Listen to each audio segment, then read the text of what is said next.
ঘর মানে কি এগুলো বুঝতে হবে। ঘর মানে আপনার এই বাড়িতে এইটা ঘর নয়। ঘর মানে হলো মানুষের হৃদয় ঘর। এই যে আপনারা স্লোগান দেন আল কোরআনের আলো করে করে দেখুন, কোরআন নামক মোমবাতি কি বিক্রি হয় বাজারে? যে কোরআন বাতি তাই দিকে নিয়ে এসে জ্বালাবেন না। এই আল কোরআনের আলো ঘরে ঘরে জ্বালো মানে আপনার হৃদয়। হৃদয় ঘরে যদি কোরআন না থাকে, আমার নবীজি বলেছেন একটা বাড়িতে যেমন মানুষ বসবাস না করলে বাড়ি যেমন বিরান হয়ে যায়, তো যে মানুষের হৃদয়ে আল্লাহর কোরআনের জ্যোতি নাই, সেই ঘরটাই হচ্ছে বিরান ঘর।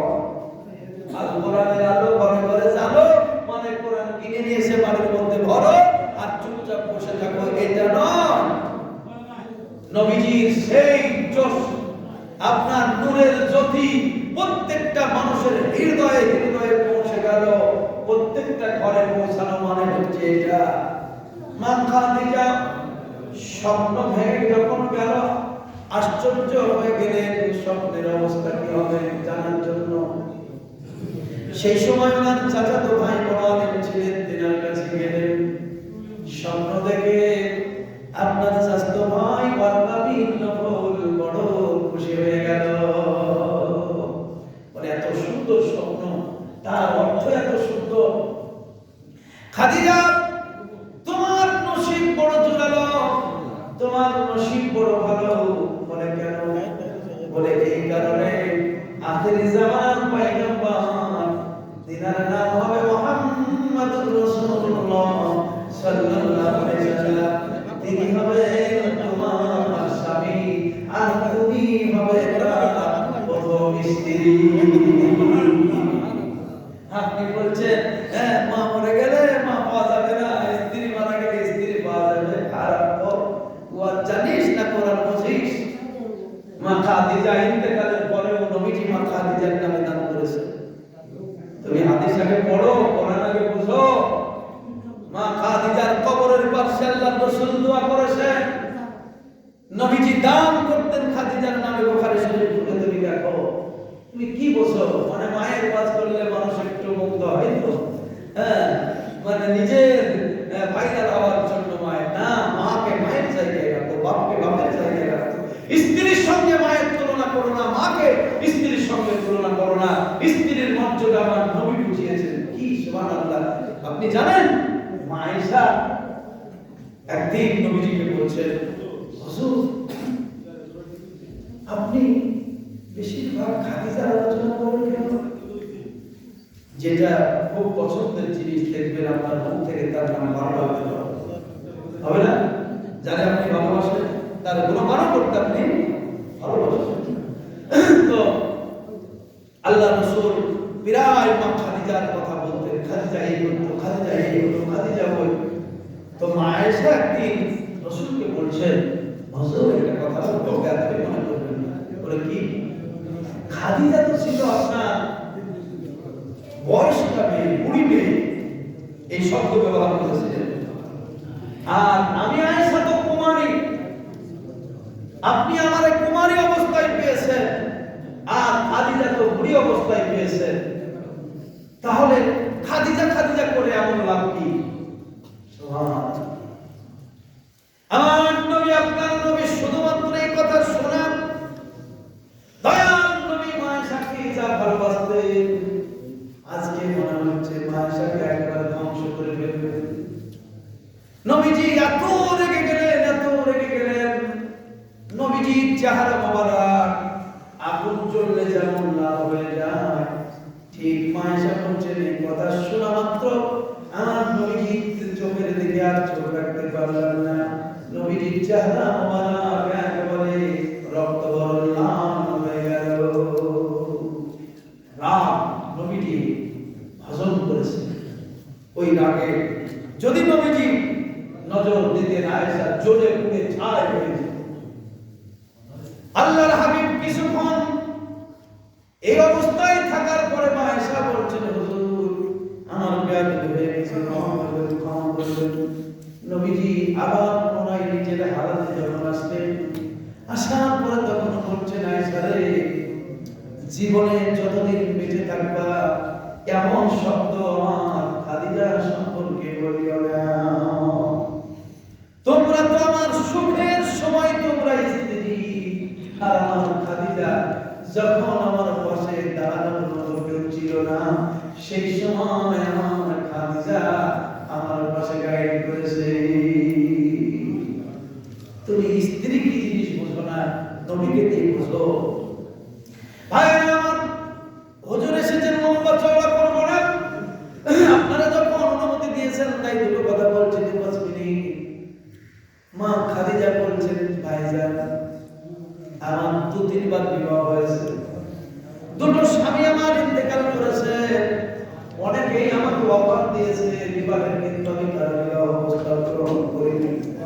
এখন এই বাকি জীবনটা আমি বিনা স্বামীতে কাটাতে চাই। ওয়ারকাবিন মাহফিল বললেন, বলরে তুমি যতই চেষ্টা করো না কেন কাটবে না। আখির জামানার নবী যিনি হবেন তিনি মুহাম্মদ রাসূলুল্লাহ, তার প্রথম স্ত্রীর নাম হবে খাদিজা, সেটা অন্য কেউ নয়, সেটাই বলে তুমি। তুমি যতই চেষ্টা করো এটা রদ হবে না। এই আল্লাহর তরফ থেকে স্বামী স্ত্রীর, আমি প্রথমেই বলেছি এই সম্পর্ক তৈরি হয় আল্লাহর তরফ থেকে। জান্নাতের মুখে মা খাদিজা নবীজির প্রথম স্ত্রী হবেন, এটা আল্লাহ পাক স্বয়ং তৈরি করে দিয়েছেন। খাদিজা এখন কি করবে না তো উপায় নাই। এবার উনি ভাবতেছেন তাহলে মুহাম্মদ রাসূলুল্লাহ কে আছে মক্কার জমিনে। তখন তো রাসূল প্রচার করেননি, তখন নবীজিকে আহমদ বা মুহাম্মদ বলে লোকে জানতো, আল আমিন বলে জানতো। মা খাদিজা কোন মনে মনে ধারণা করে নিলেন মক্কার জমিনে তো মুহাম্মদ আর কেউ নাই, আর মুহাম্মদ যদি কেউ থাকে সে তো আমার এই বাড়ির ম্যানেজার, আমার বাড়ির কাজের যেটা বর্তমানে পরিচালনা করছে। আর মা খাদিজা তখন সেই বিষয়গুলো দিনের মধ্যে কাজ করতে লাগলো যে এই মুহাম্মদই তাহলে পরবর্তী সময়ে মুহাম্মাদুর রাসূলুল্লাহ হবে, আজ মুহাম্মদ কাল রাসূলুল্লাহ। তাই মা খাদিজা জানতে যখন পেরে গেলেন, নাফিসা নামক তেনার একজন দাসী তাকে ডাক দিলেন। দেওয়ার পরে তিনি বললেন তুমি যাও আবু তালিবের কাছে আর আমাকে একটু মুহাম্মদকে ডেকে দাও। নাফিসা আবু তালিবের কাছে গেলেন, ওনার বলা মতো কথা বললেন, আর নবীজিকে মা খাদিজা ডেকে বলছেন মুহাম্মদ শোনো, তুমি তো সব আমার দেখতেছো, আমার বয়স হলো 40, দুবার বিবাহ হয়েছিল, তাদের তো 3টে সন্তানের মা আমি, স্বামী কিন্তু বেঁচে নাই, ছেলেরা আছে মেয়েরা আছে। ও আমার বাড়ির গার্জেন পরিচালক মুহাম্মদ, আমার বয়স হলো 40, এই অবস্থাতেও কিন্তু আমি তোমাদের একটা প্রস্তাব দিচ্ছি। বলে কি প্রস্তাব? আমি তোমাকে স্বামী রূপে পেতে চাই। অন্য লিবাসুল লাকুম, কেন এই কথাটা বলে আমি বক্তব্য করে ফেলবো। আল্লাহর নবী প্রস্তাব যখন পেলেন, হুজুর বললেন খাদিজা প্রস্তাব তোমার গ্রহণ করলাম, কিন্তু এই অবস্থায় আমি হাও বলবো না, না বলবো না। তোমার প্রস্তাব শুনলাম, আমার চাচা আবু তালিবকে আমি বলবো, বিষয়টা যদি আমার আবু তালিব চাচা গ্রহণ করে তাহলে আমি তোমারে গ্রহণ করতে পারবো, কিন্তু গ্রহণ করবো না, তবে গ্রহণ করবো না। যদি না করে দেয় তাহলে হবে না। আল্লাহর নবী চলে আসলেন, আবু তালিব চাচাকে ডাক দিয়ে বললেন, চাচা এই অবস্থা। আবু তালিব চাচা বললেন, একটু আমাকে ভাবনা চিন্তা করতে দাও। ভাবনা চিন্তা করে বললেন, মুহাম্মদ আমি নজর করে দেখলাম বয়স যদিও বেশি হয় তবুও তোমার লাভ হবে। আল্লাহ পাক কোরআনের মধ্যে বলেছেন, ওয়াজাদাকা আইনান ফাআগনা ফাআম্মাল ইয়াতীম ফালা তাকহার ওয়া আম্মাস সাইলা ফালা তানহার। অর্থহীন অবস্থায় আমি তোমাকে পেয়েছিলাম, হিসাবে আমি পেয়েছিলাম। অনেক কথা এই আয়াতে এই সূরাতে আছে। আল্লাহ পাক বলছেন, নবী গো, তোমাকে এত ধনী করে দিয়েছি, তোমাকে গনি তৈরি করে দিয়েছি, পূর্বের সমস্ত বিষয় দুঃখ কষ্ট আমি সব নিবারণ করে দিয়েছি। আল্লাহর উপর ভরসা রাখুন, জিন্দেগি সুধরে যাবে ভাইরা। যত দুঃখ তত সুখ আপনি ভাববেন যে সুখের সন্ধানে আপনি ছুটছেন, আপনার আমার নবীর জীবনে দুঃখের শেষ ছিল না। প্রথম থেকে মা খাদিজার ঘর 25 বছর বয়স পর্যন্ত, তারপরে 25 থেকে 40 পর্যন্ত, এই 15টা বছর সুখের বছর। 40 থেকে 63 বছর আপনি ভালোভাবে জীবনটাকে লক্ষ্য করে দেখুন, হিজরতের আগে পর্যন্ত কত কষ্টের জীবন ছিল। ভাইরা আমার, নবীজির জীবনকে আল্লাহ পাক এমনি বলেন, হে আমার বান্দারা, আমার নবীর জীবনকে লক্ষ্য করো। এবার কি হলো দেখুন। যাই হোক, আমি শেষ করতে যাচ্ছি। কথা হলো, বিবাহ শাদী হয়ে গেল। বিবাহ শাদী যখন হয়ে গেল, তখন আরবের ধনী যারা, তারা তখন খাদিজার উপরে অভিযোগ নিয়ে আসলো যে খাদিজা, তুমি আর কাউকে বলে না, তুমি একজন এত বড় ধনী, এত তোমার জ্ঞান পরিমাণ, তোমার ব্যবসা উন্নতি শেষ নাই, আর তুমি একটা বাখারা মাহারা যার কেউ নাই, এইরকম এতিম ছেলেকে পেলে? খাদিজা, তোমার স্বামী আমাদের সঙ্গে চলার মতো উপযুক্ত নয়। তারা বলল, ধনীরা বাস্তবে কি সব ধনী নয়। ধনী কিছু লোক দেখবেন, তারা গরিবকে আসলে ভালো নজরে দেখে না, কাজের স্বার্থে গরিবকে ভালোবাসে, কিন্তু বাস্তবে বাসে না। আমি সবাইকে বলছি না, অধিকাংশ। যদি একটা চা খাওয়ায়, যদি একটা বিড়ি দেয়, জানবেন এর মধ্যে কোনো মতলব আছে। এমনি বিড়িটা দেয়নি, এমনি চাটা দেয়নি, এমনি পান খেতে দেয় নাই। হ্যাঁ, বিরিয়ানি পোলাও যদিও একটু দেয়, জানবেন ওর মধ্যে কোনো মতলব আছে। আমি এগুলো সব পরীক্ষিত, তাই আপনাকে বলছি, সবাই নয়, সকলেই নয়। তো এই ধনী যারা ছিল, তারা খাদিজার সঙ্গে, মানে মা খাদিজাকে বয়কট করলো। বলে বয়কট করলো কেন? খাদিজার স্বামী হলো কি? গরিব। মানে মতলবটা কি ছিল? মতলবটা এটাই ছিল যে খাদিজা যদি আমাকে বিবাহ করত। এবার খাদিজা এদের প্রস্তাবগুলো তো গ্রহণ করেন নাই।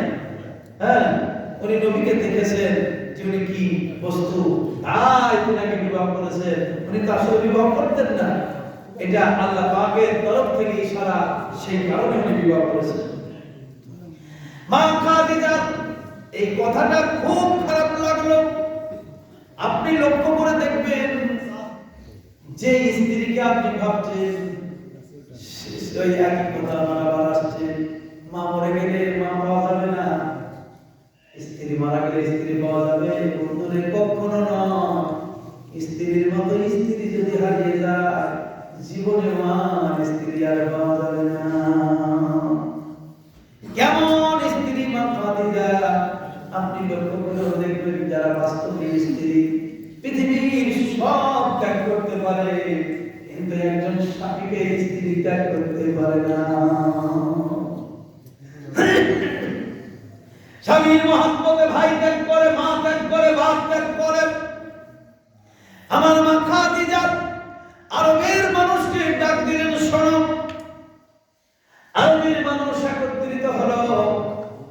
আল্লাহ পাক বলেছেন, হুন্না লিবাসুল লাকুম ওয়া আনতুম লিবাসুল লাহুন্না। স্বামী স্ত্রীর পোশাক, স্ত্রী স্বামীর পোশাক। বাস্তবে যিনি স্ত্রী স্বামীর বেইজ্জতি বরদাস্ত করতে পারে না, আর বাস্তবে যে স্ত্রী ভক্ত সে স্বামীও কিন্তু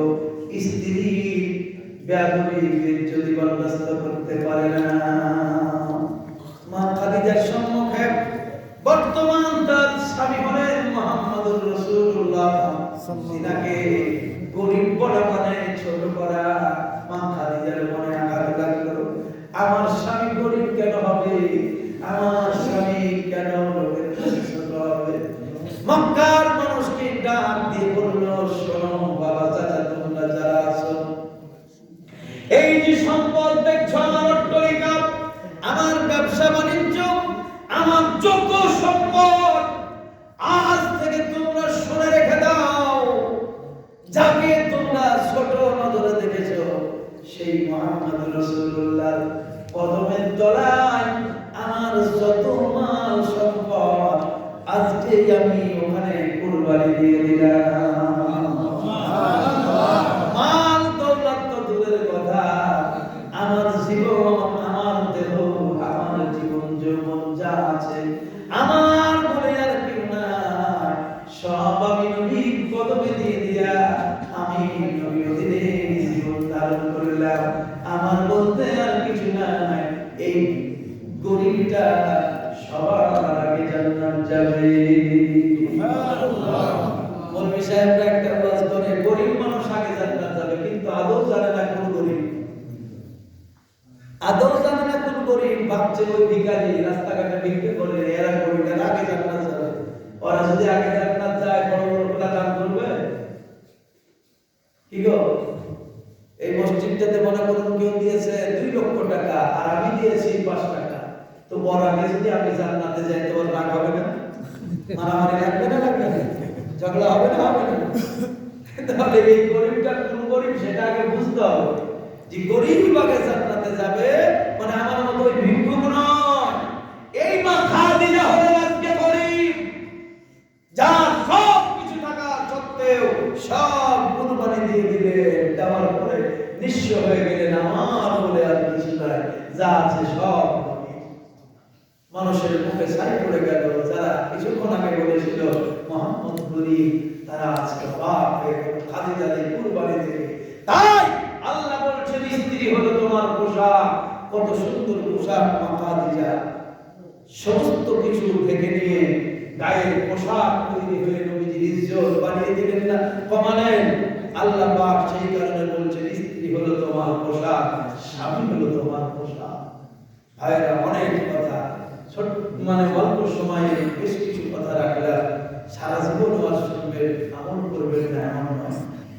স্ত্রীকে মর্যাদা দেবেন, স্ত্রী আপনার মনের সুখ, দেহের শান্তি, আপনাকে যা দেন স্ত্রী, মা বাপ সেও তো কারো স্বামী স্ত্রী কিনা? আপনি আজকে যেমন স্বামী স্ত্রী, আপনার মা বাপও তো স্বামী স্ত্রী। তাহলে আমরা সবাই এক অপরের কেউ না কেউ স্বামী স্ত্রী, বাপ মা ইত্যাদি। ভাইয়েরা আমার, মা বাবার পায়ের তলায় জান্নাত মানে কখন? মা বাপ যখন বেঁচে আছে তার সেবা যত্ন করবে তখন। বলে যাওয়ার পরে কিছু লোক আছে, কিছু মেয়ে মানুষ আছে, বিটি আছে, বাপ যখন খেতে পারবে না তখন খাদ্য খাবার নিয়ে সে মাতার কাছে রেখে আব্বা খাও, আব্বা খাও। যখন খেতে পারবে না তখন তুমি দাও, আর খেতে যখন পারছিল তখন তুমি খোঁজ নাওনি। অযথা মিথ্যা কান্না করে কোনো লাভ নাই, বুক ভাসিয়ে আছে মরার পরে কেঁদে কোনো লাভ নাই। বেঁচে থাকতে সেবা যত্ন করো, মায়ের পায়ের তলা, স্বামীর পায়ের তলা জান্নাত মনে করে। এখন জান্নাত যদি সুচ দিয়ে ফুটিয়ে বের করা হয় পাওয়া যাবে? ছোট্ট একটা গল্প, স্বামী স্ত্রী দুইজন জীবনে কোনোদিন মিলাদ জলসা শুনতে চায় না, তো মেয়েটা বলছে ওর স্বামীকে, গো ওখানে আমাদের বাংলাদেশের হুজুর আসছেন, তো একটু ওয়াজ শুনতে যাবো। ঠিক আছে যাও। তো অনেক ওয়াজ করেছেন হুজুর, তো কোনোটাই মনে নাই, একটাই মনে রেখেছে যে স্বামীর পায়ের তলায় জান্নাত। এখন এটা মনে করে এসে ওইবার ভাবছে তাহলে জান্নাতটাকে আগে বার করি, তারপরে শোবো। পায়ের তলাতে পায়ে যখন জান্নাত, তো জান্নাতটাকে বার করে নি, তারপরে শোবো। তো বেচারা একটা আলো ধরিয়ে ছুঁচ্ছিল হাতে, স্বামীর পাটাকে ধরে এখন ফোটাতে আরম্ভ করেছে, জান্নাতটা কোথায়? পায়ের তলায় যখন জান্নাত, তো জান্নাতটা কোথায় বার করি? এবার বেচারা যেমনই সুসের আকার উঠেছে, মেরে দিয়েছে লাথি বলে, কিরে কি ব্যাপার? বেচারা লেগেছে নাকে, পেটে উল্টে পড়েছে, চিৎকার করছে, নাক গেল। স্বামীরা তখন চেতন হয়ে দেখছে স্ত্রী পায়ের তলায় গোলাগুলি করে, ব্যাপার কি? বলে আর ব্যাপার কিছু নয়, ওই যে জালসা শুনতে গেছিলাম, হুজুর বলেছে স্বামীর পায়ের তলে জান্নাত, তো আমি দেখলাম জান্নাতটাকে আগে বার করে লেওয়ার পরে আমি ঘুমাবো, সেই কারণে সুসের আকার হয়েছে তোমার ভিতরে। আর এই যে জান্নাত নিতে গিয়ে আমার নাক মুখ কিছুই নাই, তোমার ভয় লাগছে। এমন যদি হয় হবে, ওটা জান্নাত নয়, সেবা করলে শান্তি পাওয়া যায়। আপনি এখন জান্নাত খুঁজছেন অট্টালিকা, ওটা নয়।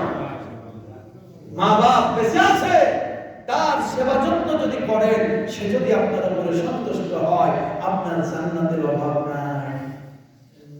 এগুলো বসেন, জীবিত অবস্থায় গুরুত্ব দিলেন না, মরে যাওয়ার পরে গুরুত্ব দিচ্ছে। আপেল, বেদানা, কলা, লেবু সব নিয়ে এসে হাজির করছে।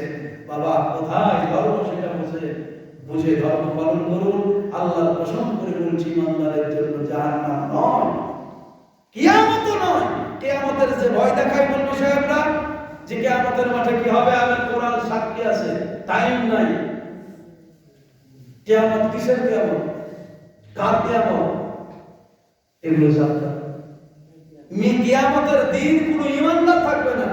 আপনি কিসের কিয়ামতের জন্য ভয় করেন? আপনি থাকবেন? এখন 2025 সাল চলছে, 21 পর্যন্ত থাকবেন কেউ? 22 পর্যন্ত কেউ থাকবেন? আপনি কিয়ামতের মাঠে খুশবুই তো পাবেন না। কিয়ামতের দিন যারা থাকবে তারা সবাই কাফের থাকবে। কিয়ামতের দিন যারা থাকবে তারা সবাই বেদিন থাকবে। মুমিন মুসলমান একটাও কিয়ামতের দিনে থাকবে না। যেটা হাসরের দিন বিচার হবে, সেখানে সবাই থাকবে। কিয়ামত আলাদা, হাসর আলাদা। দুটোকে এক জায়গায় মিশিয়ে দিয়ে গোলমাল করে মানুষকে কাঁদিয়ে বলে কিয়ামতের দিন মা কাজে লাগবে না, বাপ কাজে লাগবে না। লাগবে না যখন, তখন তার সেবা করবো কেন? লাগবে না যখন কেউ কাজে, তো হুজুরদের এত সম্মান দেব কেন? কি গো, হুজুরদের এত সম্মান দিচ্ছেন, এত ইজ্জত করছেন কিসের আশায়? কিছু পাওয়ার আশাতে তো। তো কাজে যদি না লাগে কি দরকার? গলা ধাক্কা দিয়ে নিয়ে আসবেন, গলা ধাক্কা দিয়ে নিয়ে আসবেন। কাজে যখন না লাগে বোকার মতো কোরআন পড়ে, বোকার মতো লোককে বোঝায়। যে আয়াতে বলছেন আল্লাহ পাক আল কারিয়া তুমাল কারিয়া, ওই আয়াতের পরে আপনি দেখেন ফাআম্মা মান সাকালাত মাওয়াজিনুহু ফাহুয়া ফি ঈশাতিন রাদিয়া ওয়া আম্মা মান খাফফাত মাওয়াজিনুহু ফাহুয়া হাবিয়া। এই আয়াত তোমার নজরে পড়ে না? আল্লাহ পাক বলছে সেদিন তো তাদের কোনো ভয় নাই, তাদের কোনো ভয় নাই। যাদের আত্মা পরিষ্কার, নিজে পবিত্র হতে পেরেছে, তাদের কিসের ভয়? ভয় করি না জাহান্নামে, আরে আগুন ডরাই আমার নবীর নামে। তাই রবনা নিরাধামে আগুন হবে ফুল। আল্লাহর হাবিব নূরের নবী মুহাম্মদ রাসূল। আল্লাহু আকবার। নবী আমার পাকা কান্ডারি,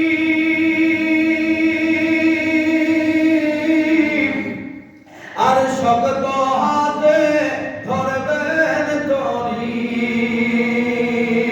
তাই তো বসে আরাম করি, তাই তো বসে আরাম করি, পাবো নদীর কুল।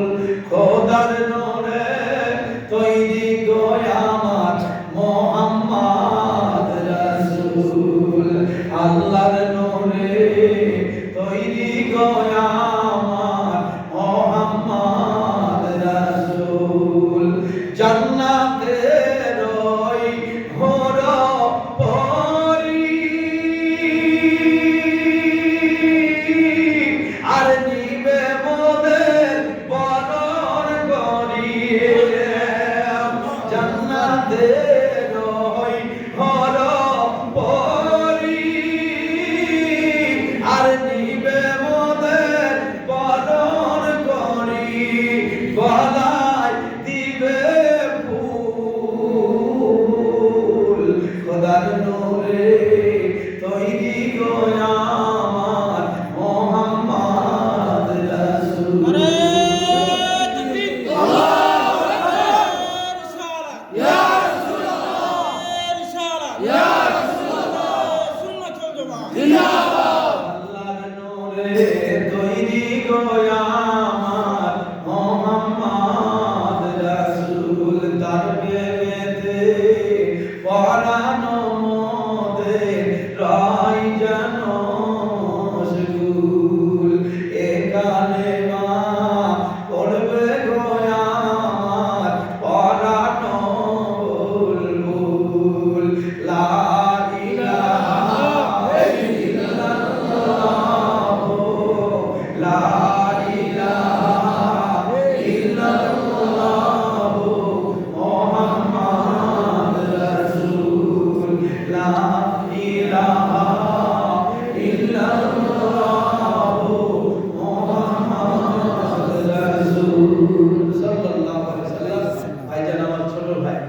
আমার বয়স বেশি।